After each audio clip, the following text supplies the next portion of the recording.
Good evening and welcome to San Antonio Regional Hospital's Cardiovascular Community Lecture Series. My name is Alison Legendre, I can't say my own name, and I'm a registered nurse and the Director of Cardiac Services, and it's a pleasure to welcome you here this evening. Tonight, Dr. Rasania is going to tell us about some of the procedures performed in the cardiac cath labs and the tools that they use to open up blockages. But before we begin the lecture, a couple of housekeeping items I'd like to go over. If you have a question, please utilize the Q&A box and we'll do our very best at the end of the lecture to answer as many questions as possible. If you have a question that's a bit more personal and you don't want us to read it, please feel free to email myself and I'll make sure I give the information to Dr. Rasania, or his email will also be presented at the end of the lecture. So it's now my pleasure to introduce Dr. Rasania. Dr. Rasania is an interventional cardiologist at San Antonio Regional Hospital. During his medical school training, Dr. Rasania did sub-internship rotations at Yale University, followed by residency training at Seton Hall University in New Jersey. He then proceeded to Harvard Medical School for a Geriatric Fellowship, followed by a Cardiovascular Fellowship at Geisinger, and eventually Interventional Cardiology Fellowship at Mount Sinai in New York. He trained some of the most world-renowned physicians, and they performed the most complex cardiac procedures in the country. We were fortunate enough to have Dr. Rasania join us in 2017, straight out of the fellowship training. And currently he performs some of the most complex procedures in our cardiac cath lab using the most advanced tools to open up the blockages. He's also the principal investigator for our cardiovascular research at our hospital. Dr. Rasania is married and has a 5-year-old son, and he enjoys traveling with his family, going on long road trips, and yoga. At this time, please join me in welcoming Dr. Rasania.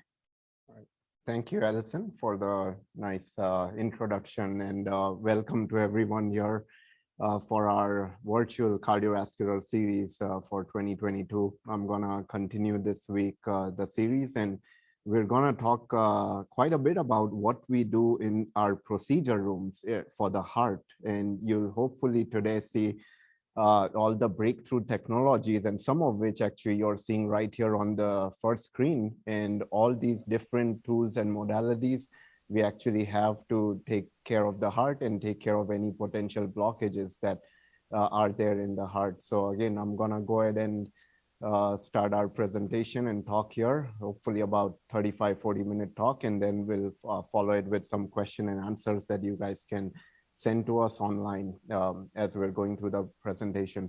So my objectives for today's about 40-minute talk are for you to understand what we do during these heart procedures. What does the procedure room look like if you ever need to be in the procedure room?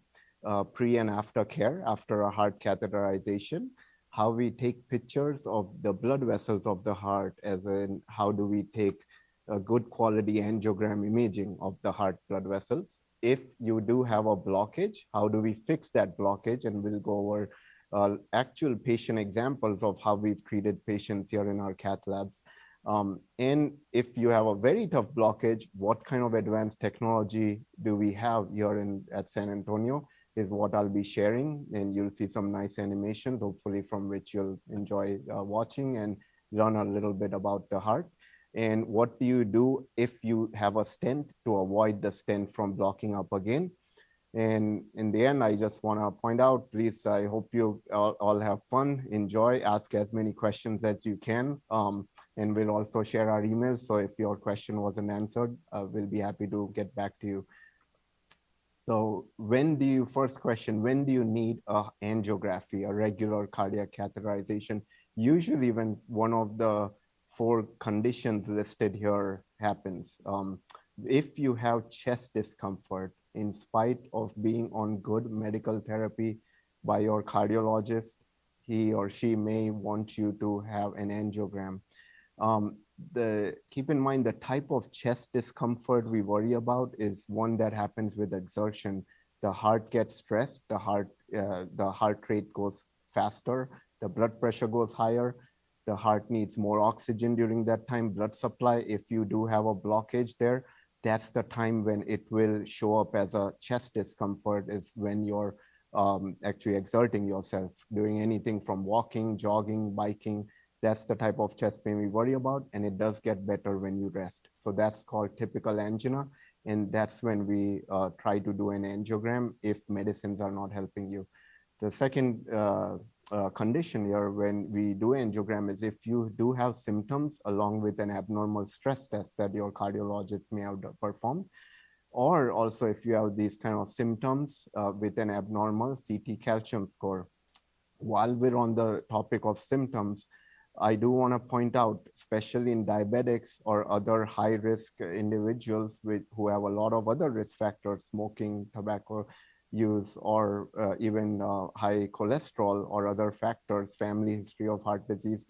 A lot of those patients may not only have chest pain, but you could also have jaw pain, neck pain, discomfort, arm pain, shoulder pain, and though, especially again with exertion, then we also do an angiogram on those patients. Now, the last condition here that I've mentioned is if you need any open heart surgery to replace a heart valve, the surgeons always ask us to do an angiogram, because what happens is when they are in the heart trying to replace your valve, if you do have a blockage in one of the blood vessels of the heart, the surgeon at that same time can go ahead and do a bypass surgery. So that may save you a stent in the future and may prevent a future heart attack. So that's the reason we can do an angiogram before you have any sort of heart valve surgery. So those are the most common conditions when you will be asked to do an angiogram by your physician. Now, what does the procedure room look like? And this is actually, I'm going to show you the San Antonio procedure room on the next slide, and this is how it looks like. If you come here on Halloween day, that's how it will look like. That's actually me. And right behind me is our state-of-the-art procedure room. But if you come any of the 364 days, this is exactly how it's going to look like, what I'm showing up here on the screen. This is, again, some state-of-the-art equipment. As you see, we have one of the latest GE cath labs. We just opened up the new cath lab earlier this year. This is a simpler version of the cath lab. So this is a table where the patient will be laying down for the procedure. This is called a C-arm, as you see here on screen, and this is the camera and the X-ray system over here. This camera system sends these pictures of your angiograms to this screen, which the physician can look at live as they're doing the procedure. So again, this is how the procedure room will look like should you ever need a angiogram. Now, before the procedure, what all do we ask patients to do? Some important things are to stop any blood thinners if you are taking any of them about 3 days prior. And the blood thinners, the most commonly used ones are Eliquis, Xarelto, Coumadin, Pradaxa. A lot of patients ask me in my office, do we have to stop aspirin?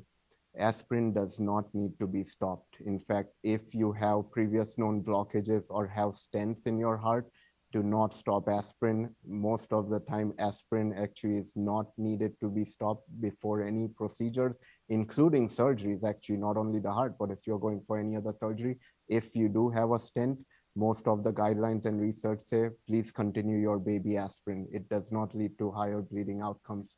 The second point here, do not eat or drink anything after midnight, but you can take your morning medicines, except for those blood thinners, of course, the morning of the procedure, and you should take them with some little bit of glass of water, not any other liquid. You'll need a ride back home. This is important because during the procedure, we don't give you general anesthesia for angiograms, but we do give you a combination of local anesthesia and some combination of IV medicines that will make you nice and sleepy and relaxed so that you're not as anxious, nervous, and don't feel pain during these procedures. And last but not least, get a good night's sleep, relax. It's gonna be over before you all know it. And how is this performed? So we perform the angiogram through the wrist or through the leg, so a groin area. A professional tip and advice, if you are offered wrist for your angiogram, wrist access, go for the wrist. Wrist access has been shown to have fewer bleeding complications and better outcomes in general than the groin procedures, and it is newer technology. So if you do get the option by your cardiologist to go through your wrist, ask for that option or do that option. Also, actually, you don't have to lay flat. If he goes through your wrist, he or she goes through your wrist, you don't have to lay flat like you have to lay flat for about 6 hours after a groin access procedure, which is leg access. You don't have to lay flat after wrist procedure, and you are discharged actually home within 2 to 3 hours if they go through the wrist versus about 6 hours if they go through the leg. The procedure takes on average 15 minutes to do. It is a procedure. It is not open heart surgery. It is neither any sort of surgery. We do not put an incision or put sutures on your skin. It's just a needle stick, and we put almost about a 2 millimeter diameter tube. So you can imagine it's a very tiny tube that goes in, it comes out, you leave the procedure room most of the time without any equipment left in your body, except a stent, of course, if you needed one. If you need a stent, it takes another about 20 to 15 minutes to do. And I give this time frame just a general time frame. Sometimes we do stents even quicker than 20 minutes after we do the initial picture. Sometimes we take even 1.5 hours. It all depends on the complexity of the blockage that your physician finds and how many blockages that they have to fix at that time. And I mentioned about this, discharges about 2 to 3 hours after wrist procedure. So again, try to choose wrist if you can. And just so most of you know that full resumption of most of your functional daily activities, usually within 48 to 72 hours. So there's not many restrictions for weeks or months or anything like that. We usually encourage you actually to go back to your routine activity. The heart's a muscle. Muscle loves exercise. Muscle loves you to be functionally healthy and active. So the sooner you get back to normal, the heart and your stent will love it. So every blood vessel, as seen on this diagram, reaches the heart. You can go through the wrist or you can go through the leg blood vessel, and eventually everything reaches the heart. And we put these small 2 millimeter tubes into your heart, and we take these kind of pictures that show up. In this animation, you will be seeing, courtesy of Fortis Healthcare, by the way, the physician goes in through the wrist. He's threading a small wire through to the heart. And through that, on top of the wire, he's actually putting that 2 millimeter diameter tube. All the time, the physician's monitoring the heart and everything with a fluoroscope, the X-ray, and then he injects dye. The blood vessel should light up black in this picture, and that is all dye. So we see this, and right here you see on this picture, there's a narrowing, that's a blockage. And this is, by the way, the widowmaker of the heart, where this diagram showing the picture. So that is how we perform basic pictures and image taking of the blood vessels of the heart. Now, what do the actual pictures look like? On the left side of the screen, in these two pictures, everyone has 3 blood vessels in the heart. These are the left coronary system on right here. So the left side has 2 blood vessels, and this is the widowmaker that divides into the 2 blood vessels you see here. And the right side has 1 blood vessel, which is right here. So this is the left coronary system and the right. These do not have any blockage. If, God forbid, you need any angiogram or procedure on the heart, like the angiogram, we wish and hope that you have these kind of beautiful looking blood vessels without a blockage. But if there is a blockage would look like this. And even if there is a blockage like this, we have every technology available to fix it right at that same time, instead of having you come back at a later date to fix it. And in this picture on the right side of the screen, there is a narrowing right here, which is about a 95% narrowing, as you see. And this is how it looks like when we inject dye into the blood vessel. Now, there's a blockage. So now what do we do? If there's no blockage, nice and good. We remove everything. You go home in those 2 to 3 hours after the wrist procedure, or 5-6 hours after the groin procedure. But if you do have a blockage, which is shown on the screen, these both are, by the way, the right-sided blood vessel of the heart, both of them. They are very different. If you see on the left side of the screen, this blockage, there's only 1 blockage here. while on the right side of the screen, this blood vessel has multiple blockages. So if you have one blockage like this, we typically try to go in and fix the blockage, and it takes care of the whole blood vessel. All this blood vessel over here will not be jeopardized anymore if you can fix this blockage with a stent and open it up. But if I have a patient who actually has so many blockages, so if you can see, this blood vessel has so much diffuse disease, and if I put in a stent, you need a stent right here, you need another stent here, another one here, another one here, and then so forth. And even there's more blockages down here.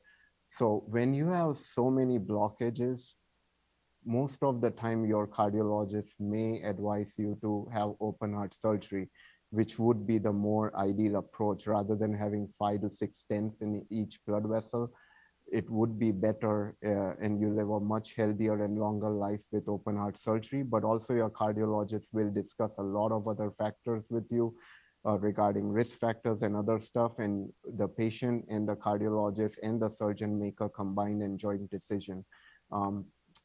So hopefully your cardiologist does not tell you this. If they do have to fix a blockage, that first we insert a balloon to open up the clogged artery, and then we fill the balloon with some helium so that you weigh less.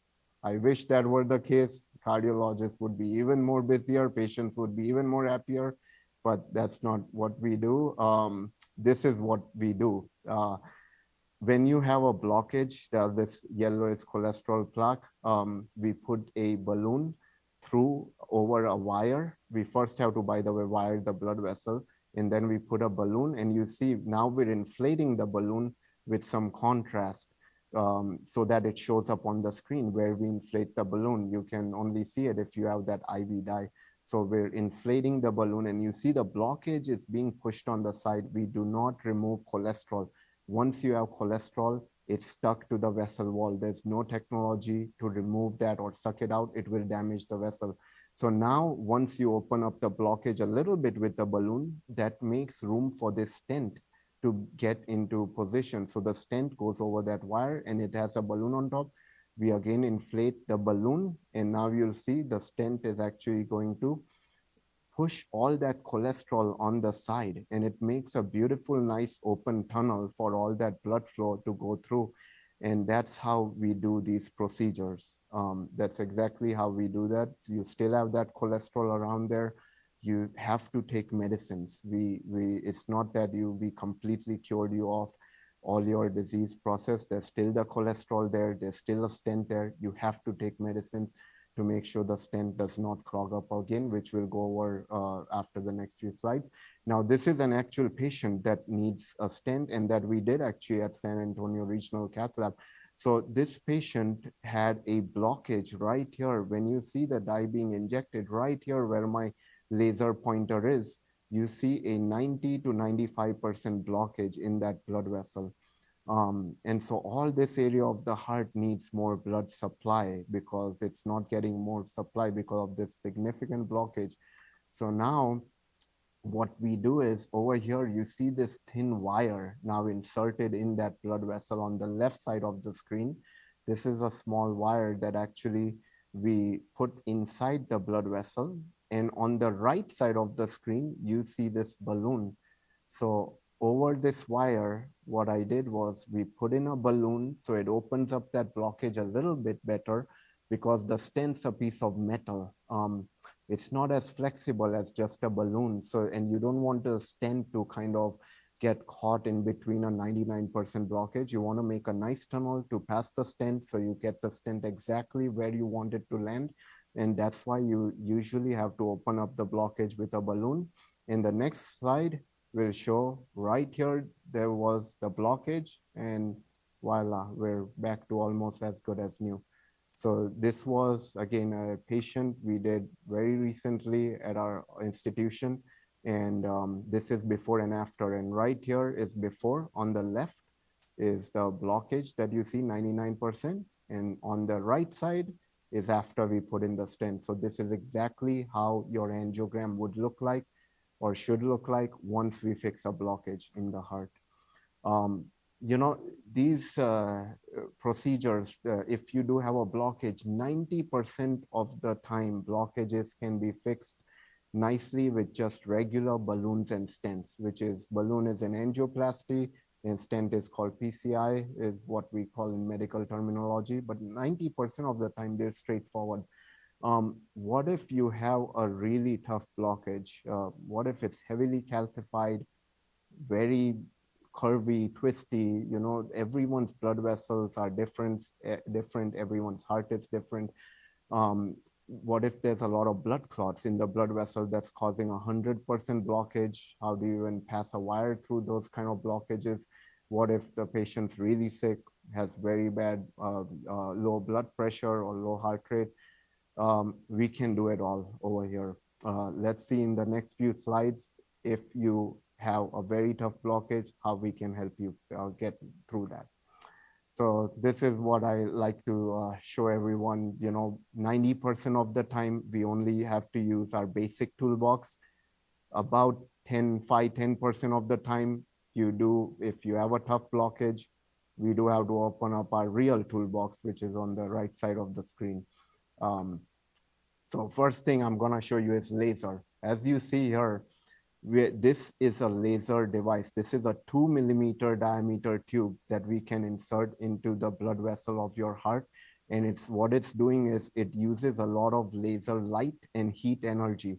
And it's actually, this is an in vitro model, and it's actually cutting through all the plaque. It's very hard and thick plaque that the laser is cutting through extreme heat intensity in the blood vessel of the heart, and it's making a nice tunnel. This laser device is in very, very few centers across the country. Very few actually use it, by the way, in the heart, in the blood vessels of the heart. We have it, you know, we just got it a few years ago, and we have this device. We have successfully used it in a lot of patients at San Antonio Regional's cath lab. And it has helped a lot of patients where other institutions have said they couldn't open up the blockage, and we used this device and we took care of it. So again, this is one of the technologies we use. If you have, like in this top left picture, if you have a lot of blockage, we can use this device to fix it. A lot of you may have heard the term Rota Rooter. It is a real device that we do use. It is existent, and this is what it looks like. This rota is a rotablation atherectomy. When you have a lot of calcium is like a hard rock. It's extremely tough for simple balloons and devices, stents to go through calcium, to cut through the calcium. You need a real drilling device. This is a very good drilling device in the blood vessels of the heart. What it does is actually, as you see over here, it's this small rotablation device with the head is right here. It actually has real diamond tipped head over here. It actually has very fine diamonds. Diamond is one of the strongest metals on earth, and that's why the manufacturers of this device use that. And they are, this device head is spinning at about 160 rotations a minute in that 2 to 4 millimeter coronary, which is the heart blood vessel, to try to drill through all that hard calcification to make a nice tunnel. And ultimately, this is the goal. As you see up here, there's a lot of calcium here, and we put the drilling machine in. The drilling machine is trying to drill through all that calcium, and ultimately, this is what you want. You want to make a nice tunnel. Now, what happens to all the calcium? The machine is not going to suck the calcium out of the body. All that calcium, the fine particles, just goes distally in the blood vessel, but it's reabsorbed by the bloodstream. So again, it is a pretty good device. And this is an animation showing exactly how it looks like in live action. So all this white and yellow is all the calcium plaque. And like I was saying, this rotates significantly at about 160 rotations a minute. And we have to make multiple passes through. And as you see, we're doing it gently. We have to pull back again and again. You don't want to just push it in, otherwise it may stall.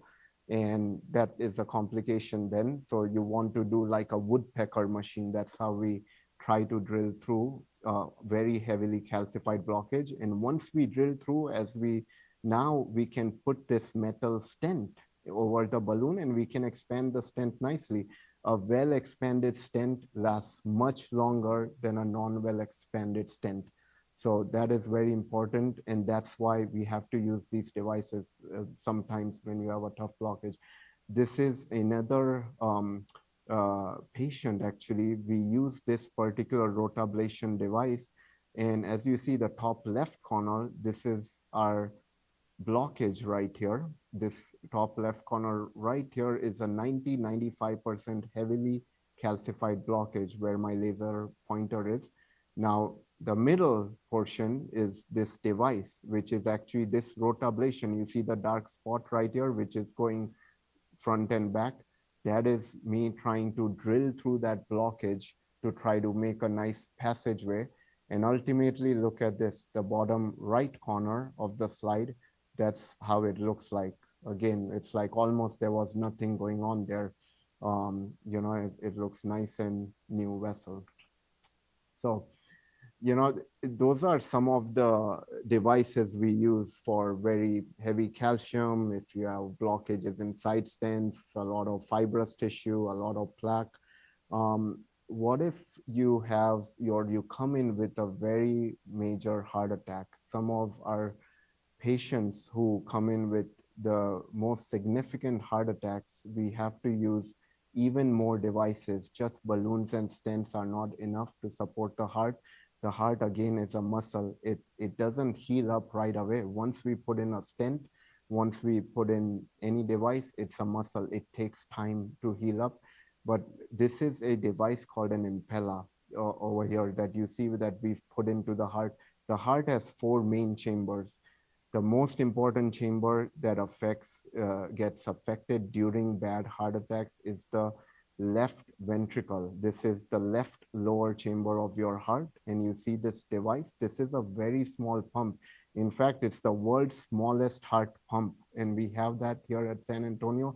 And we've successfully saved multiple 100 patient lives using this device at our center over the last few years.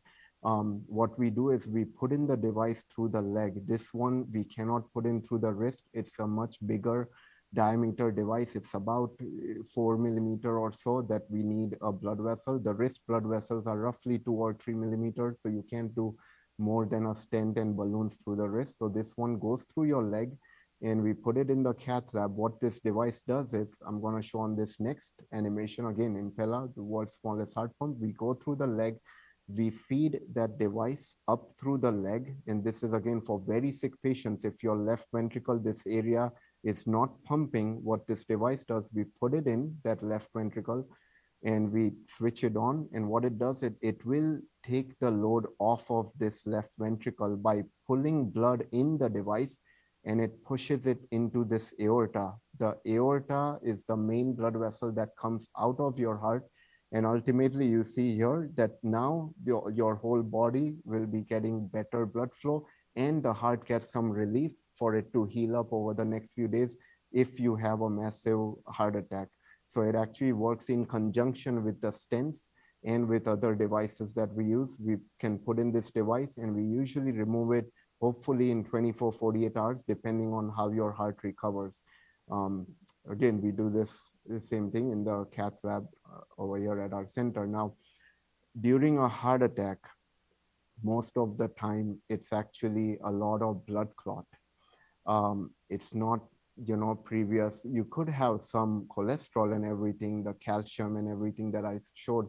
Cholesterol, calcium develops over months to years. A blood clot is sudden, it's acute. And what if you have a lot of blood clot in the blood vessel of the heart?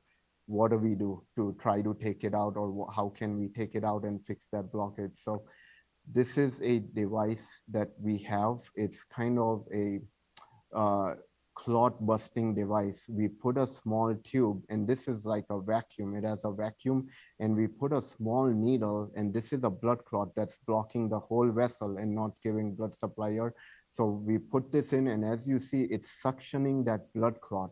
The physician tries to poke it with this small needle type of device to try to break the blood clot, because it's such a big blood clot, it won't get sucked into this. This just will get jammed if we try to just suck it as is. So you have to break the blood clot, and we can use these tiny needles and devices in the blood vessel. And as you see, it's kind of sucking out the blood clot. And now once you have a nice passageway, we usually put in a balloon and a stent, and we do the same procedure that I showed you guys in a few slides ago earlier. And this is exactly how we remove, if you have, God forbid, acute heart attack, this is how we do it. This is very, very time sensitive.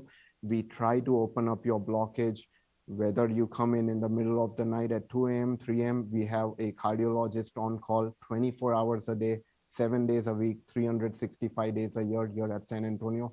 And if you have a real emergency type of heart attack, what we call a STEMI, the entire team comes in, no matter what time you come in to this center. Now, this is another slide showing that same device, and you see it's kind of sucking the device, and you may see that there is a small needle that is trying to poke at the blood clot to try to break it up, and that's how you kind of have a nice and open vessel after the heart attack.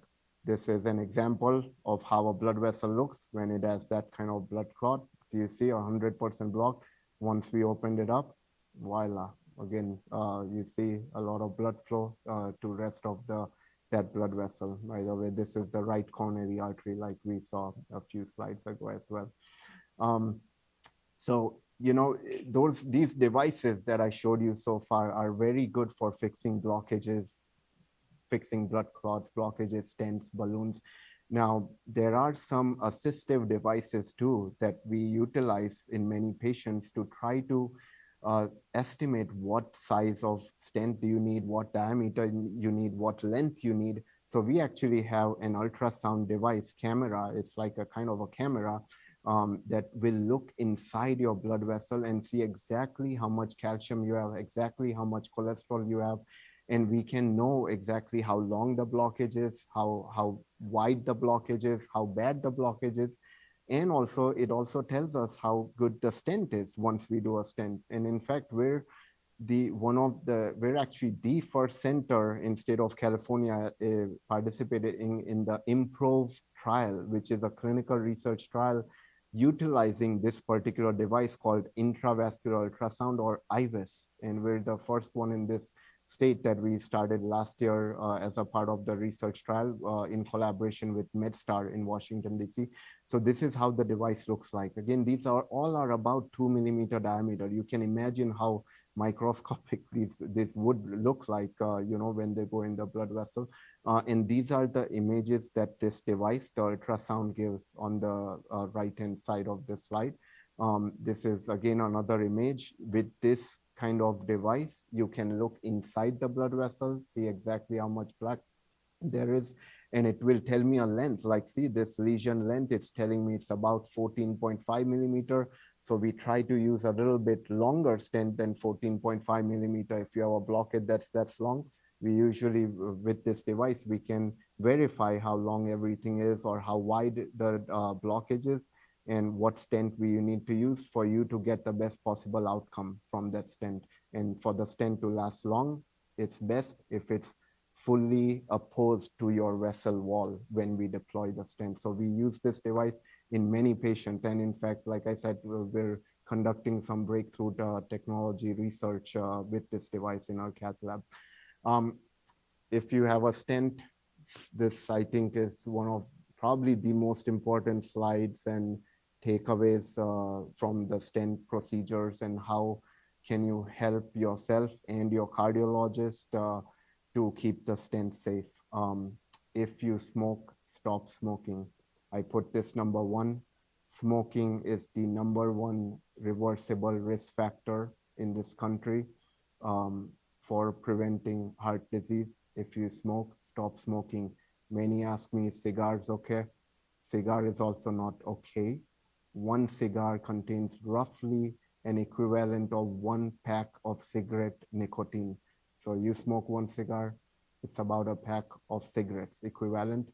Every cigarette you smoke roughly takes away your life by about 11 minutes or so on average. Again, if you smoke, stop smoking. Vaping, no as well.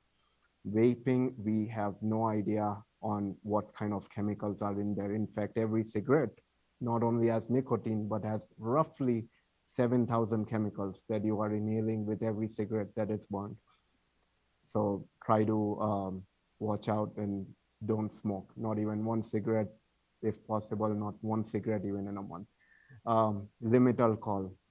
Limit alcohol, especially hard liquor, not good for the heart. We've had many patients who've had very low heart pumping. The alcohol affects the heart pumping. Your liver processes any alcohol. The American Heart Association, American College Cardiology, multiple other societies say try to limit 1 to 2 drinks a day of alcohol in a 24-hour period. Anything about that usually just puts an overburden on your liver.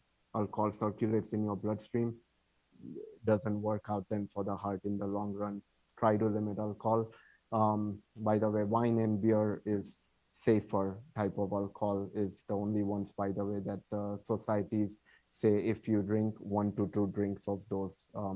Good aerobic exercise, and when I say good aerobic exercise is, again, aerobics. You don't have to go to the gym and lift heavy weights, stuff like that, even basics, maybe 20 to 25 minutes a day of walking, brisk walking, biking, jogging, anything like that, 5-6 days a week, that's good enough. Good diet. I know that other future lecturers in this in the community lecture series are gonna talk and spend more time on diet, so I'm not gonna spend too much time about it, but just the basics. Avoid junk food, limit your salt intake, drink plenty of water, 1.5 to 2 liters a day. Again, you have to though make sure you don't have severe heart failure, then we have to limit that water intake a little bit. Limit caffeine intake, red meat moderation, plant-based more is better. Take medicines. Take medicines, very, very critical, very critical. Aspirin cholesterol is extremely important. Taking a baby aspirin, you don't have to take a full aspirin. It just leads to more GI upset, bleeding complications. Take aspirin and a cholesterol medicine. Cholesterol medicine is always necessary, even if your cholesterol numbers are low. I have been asked that many times, doc, why am I taking a cholesterol medicine? I had a stent, but my cholesterol numbers are low. Cholesterol medicines not only reduce your cholesterol numbers, but they actually, what they do is they have other anti-inflammatory properties that have been shown beneficial if you continue to take them to prevent future heart attacks. So again, if you get a stent, also your doctor will put you on another medicine, something like Plavix or Brilinta. Have to take that every day. Otherwise, the stent will block off within 2 to 3 days of not taking that medicine. So you have to take it roughly for 6 months to a year. You don't have to take that blood thinner, the Brilinta, Plavix, Prasugrel for lifelong, but the baby aspirin you do, the cholesterol medicine you do, but the blood thinner is just for the stent to heal up nicely, 6 months to 12 months, whatever your cardiologist will tell you, depending on the situation, have you got the stent. Cardiac rehab, this is a class 1 indication by American Heart Association. It is a wonderful program. San Antonio has a program right across their hospital. Highly encourage you do it. We prescribe it, or we recommend them to every single patient, whether young or old, no matter how sick they are or whether they can walk on a treadmill or not. They have multiple equipment, and they can tailor to your needs as to what you need, but it is extremely beneficial program. Live stress-free, meditation, yoga, that always helps. Living a stress-free life always protects your heart and your stents. Lastly, be kind, be happy, thankful for what we all have here in this country. There are many millions across the world who don't have these kind of resources that you and me have over here. I wanna end with the last few slides. I just wanna show you guys some of the other technology we do. I focused more on the heart blood vessels, heart attacks, fixing blockages, stents, because that's the most common procedures that we do in the cath lab. But about 5% of the procedures that we do are not the heart blood vessels. They actually involve valves, they involve involves holes in your heart that we can fix. We can do these. These are new technologies, and on the screen you see that this is a this is a valve that this person has in their hand over here. This is a small valve on a balloon that we can put in through the leg to fix up a narrowed blockage or narrowed heart valve, what we call aortic valve. So that is called TAVR, TAVR procedure. We can do this, and we do this almost every week at San Antonio Hospital for a few patients. And they actually go home after this procedure within about 24 to 48 hours after the procedure. What it does is this valve is inside the previous valve that you have narrowed down, and we crush that previous narrowed down valve to open it up so that the rest of the body gets good blood supply. So again, this is called TAVR, TAVR. We have capability to do these procedures. This is PFO. PFO is patent foramen ovale. And what it is, see, it's a small hole through the two chambers of the heart. And we have devices that we can put in again through the leg area, the groin area. And it is a small disc that actually closes this hole through the heart. And you usually go home within a day or so after doing this procedure. So we can do these kind of procedures without you undergoing through open heart surgery in our cath labs. And as we progress, we're gonna have more and more valves that we're gonna be introducing this year and into next year, and gonna stay current with the technology here. Lastly, the cardiovascular disease, #1 killer in the US. Just two small slides over here that I wanted to share with everyone. And that will be it from my end. Again, thank everyone for being here. I'm happy to take questions, and I also have my email address listed down here, and those are some pictures of my family. But I again thank you all for joining us today, and I'm gonna hand it over back to Alison. Thank you very much, Dr. Rasania, for this very informative lecture. We really appreciate that. And we actually have quite a few questions. It looks like approximately 20 questions so far. We'll do our best to answer as many as possible. If there's some that are similar, we'll try to put those together. And if we're unable to get to all the questions, you have our email, and we'll try to get those, email those questions to us. We'll be happy to get back to you. So the first one is, if you had open heart surgery or if you had a stent, can you do a stent inside of them? Yes, we definitely can do a stent inside a stent.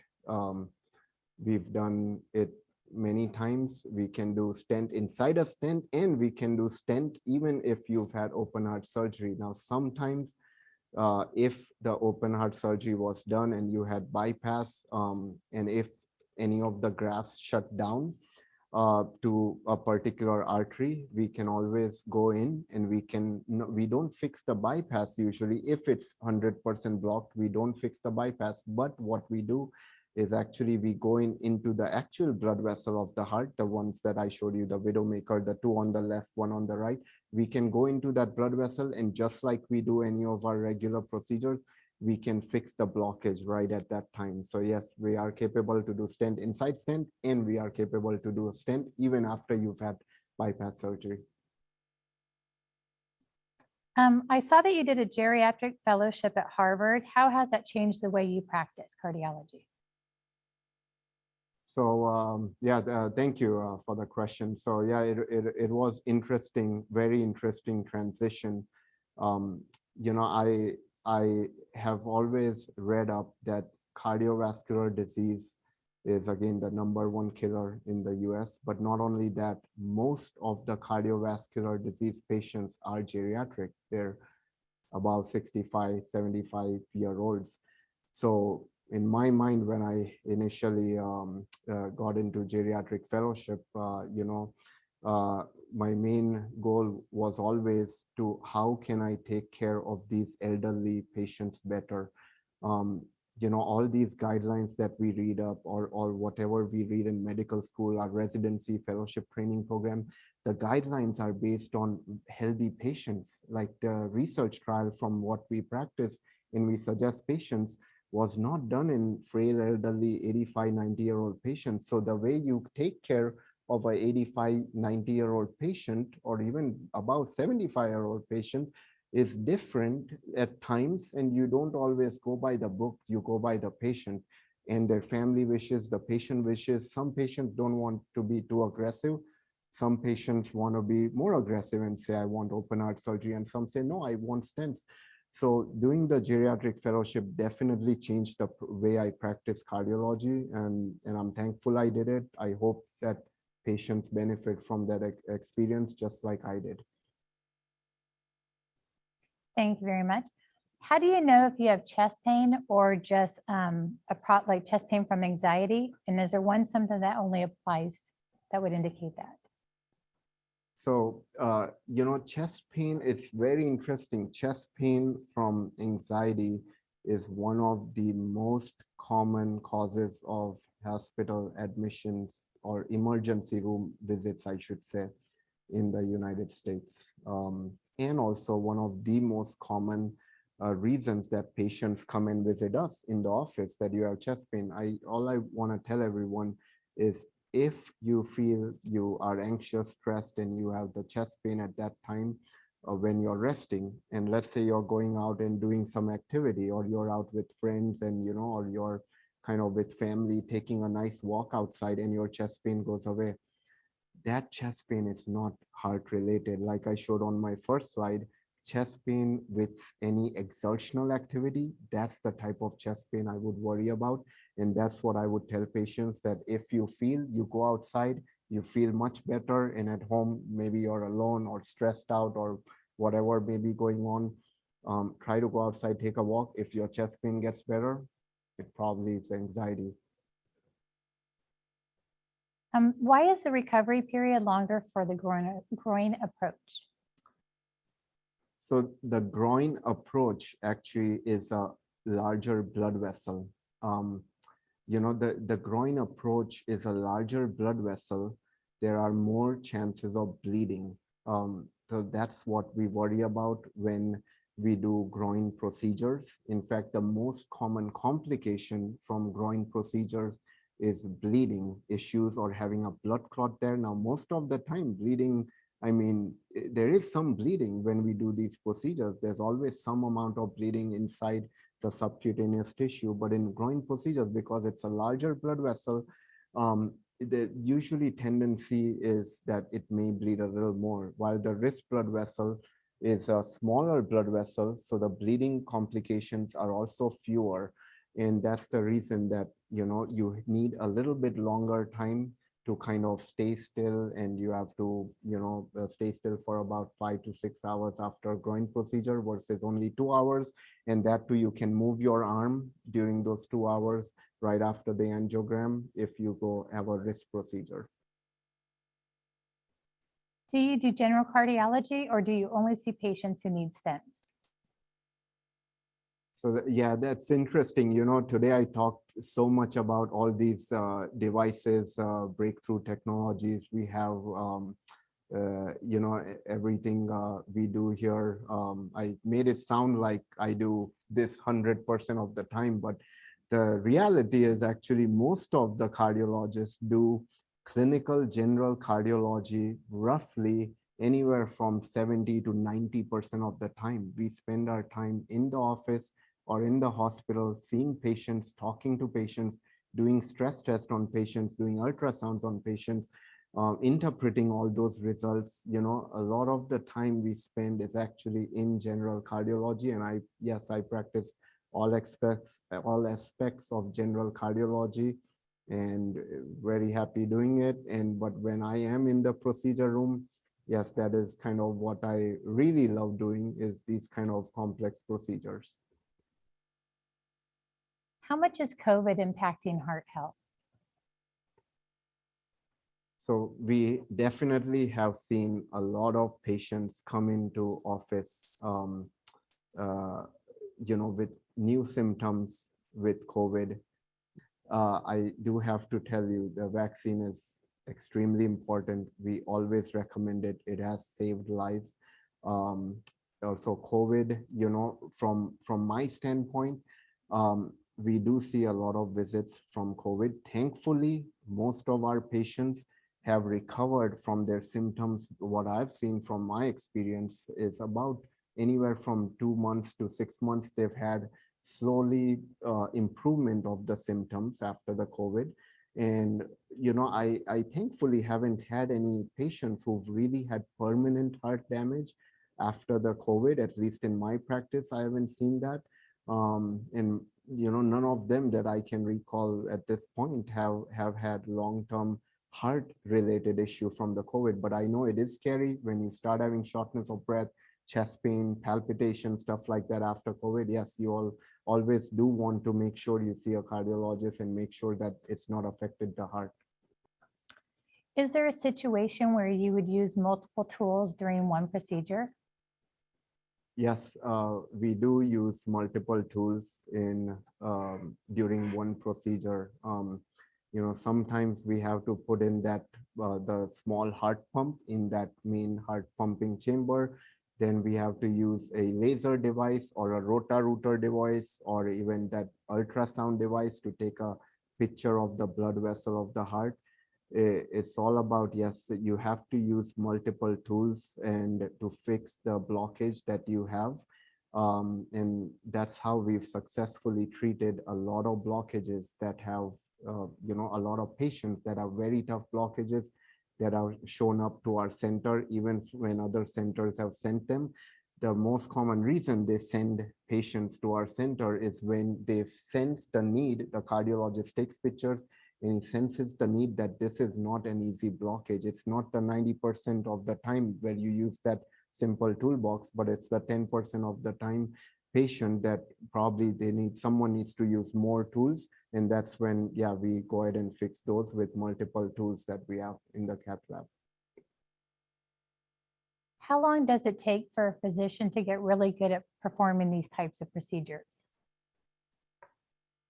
So, it all depends on the training, where you trained and how many of these procedures, these type of procedures that you did with your mentors, your preceptors during your training. I thankfully was, trained at the largest, one of the largest centers. And not only that, they did the most complex cases across the country at Mount Sinai. And thankfully, that's how I kind of learned from my mentor there, who does the highest number of these procedures in the United States. And that's how I got comfortable right during my training year. But I do feel the first 2 years or 1 or 2 years after I graduated, I did kind of, I was independent at that point. Once you graduate, you're by yourself. And I think about a 3-year period or 2-year period is good to get comfortable. You always have other physicians around. We all work as a team at San Antonio. If I have a problem, I call one of my colleagues. If they have a problem, they call me, and we work as a team. Getting the patient taken care of, getting that blockage fixed in a safe manner is the only goal here. Can a stent move? And if so, what would be the cause of that, the complications, and how would you remove the stent if it could be? So yes, stent, stents usually in the heart do not move once you place them. The few times that it could happen is when, unfortunately, the stent doesn't fully deploy and touch the vessel wall. Once it's, if it's like kind of left hanging or semi-inflated, and the physician removes the wire and everything, you kind of have a hanging stent in the middle of the blood vessel. We have devices even for that. We have something called a coronary snare device that we have here at our center. And we can actually remove the stent over that device from the blood vessel. Now, sometimes, depending on how much that stent has deployed or how much it's inflated, sometimes it's not safe to remove it. So what we sometimes can do is we just put in another wire and we put another stent next to that stent, which is a bigger, longer stent, and we just crush the stent, just like we crush the cholesterol or the calcium around the stent to the blood vessel wall. we just crush that stent to the side, and we make sure that the stent kind of gets stuck to the vessel wall. And sometimes we have to do that. Most of the time we do prefer to remove the stent if we see it's kind of not fully opposed to the vessel wall to prevent a complication. Are there any risks in using laser or heat energy to remove plaque? And is there specific criteria for using laser? So laser is a very cool, interesting device. Sounds cool, looks cool, does cool things. We've had so much success with laser, especially in 100% blocked vessels. Many times, we just can't pass any stents, anything through 100% blockages. And we've successfully treated them. 100% blockage, by the way, is called a CTO, a chronic total occlusion. Very few centers do it. Very few centers even have the technology, equipment, the special wires, or the technical know-how. But thankfully here, we've had the laser for a few years now. And what we've used it for patients who've had those 100% blockages, also in patients who've had a lot of blockage inside their previous stents. We can actually melt a lot of those blockages and the plaque inside the stent that is there. So that melted plaque is easier to deal with for a cardiologist than it is than a hard calcified plaque. So the laser has helped us tremendously for those kind of patients who've been refused at even 3-4 other bigger centers, and we could take care of it because thankfully we have the technology here, and we use the laser for those kind of patients. What are the side effects and risks of having an angiogram? So the most common, risk of angiogram is usually a small blood clot or discomfort, pain by the wrist area or through the groin area where we go in from. That is the most common cause, the complication of a regular angiogram.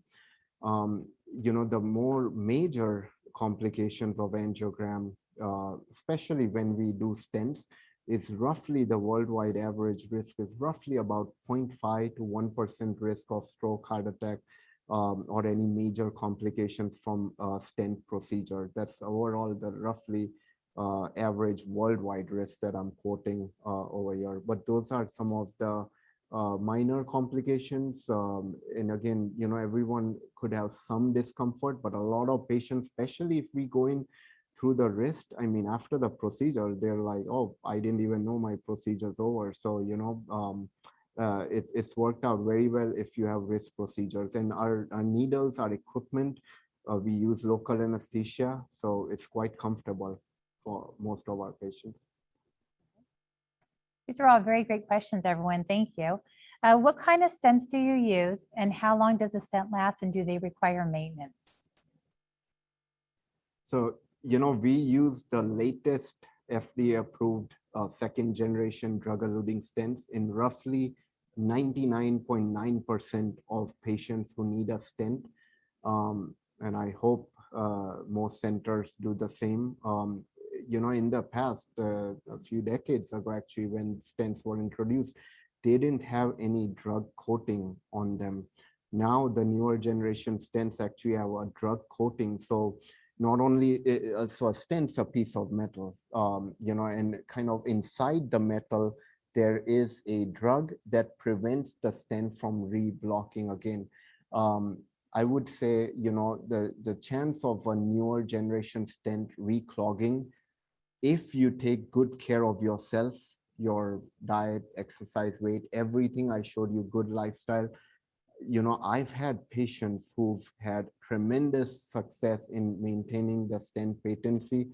I've even had patients who've had stents about 10, 15 years ago, and we did an angio recently, and everything looked great because they did take good care of themselves. So a lot of that question does pertain to you as the patient as to how good you take care of yourself. So again, hopefully, you take good care of yourself, we'll be able to take much better care of you as a patient if we work as a team.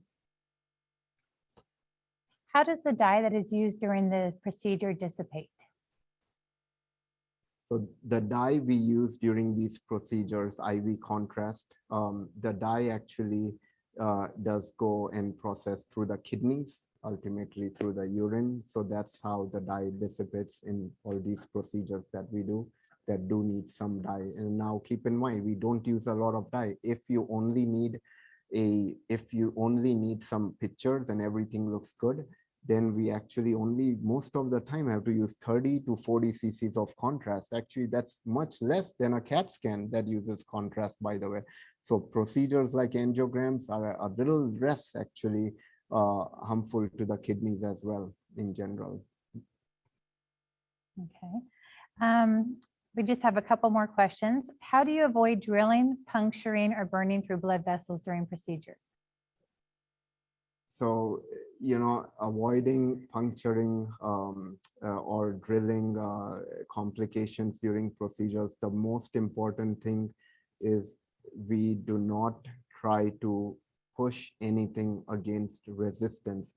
If we are trying to push in a stent, if we're trying to push in a balloon in the blood vessel of the heart, the most important thing is if it's not going through, we try not to shove it in by any means or stuff like that. We try to stop, we pull it back, and we have to use some other devices to try to get through to the blockage and to fix the stent, because the worst thing you can do is you try to push against resistance, and that blood vessel, that small 2 to 4 millimeter blood vessel, and these blood vessels, by the way, have delicate layers of muscle around them. So it's easy to puncture with some of the devices that we use and the metal stents, the wires we use, some of our drilling machines that have these diamonds on the tip. Again, these are hard structures. So main thing is we try not to push against resistance. And that's the most important thing to prevent a complication like a puncturing the blood vessel. But if you do, God forbid, have a puncture of the blood vessel, we have technology to fix it right at that time. The last question, and if we did not get to your question, I apologize. Please feel free to email us and we'll be happy to get back to you as soon as possible. But our last question is, what makes you want to take on these more complex procedures that maybe other hospitals have, told patients that they cannot help? So thank you for the question. It all goes back to my training, and thankfully what I learned in my training was, if there's, we're a regional hospital in the middle of the Inland Empire. One of the reasons I did come here was we don't have big tertiary care centers within a 45-minute to 1 hour radius of us. So there's a significant amount of population that needs some sort of help, whether they're frail elderly patients and the surgeon said no, other cardiologists or others say no, that we can't do anything for them because they have a tough blockage or something like that. I go back to my training and feel if I've trained for all these things to take care of these patients right here locally, why not utilize it?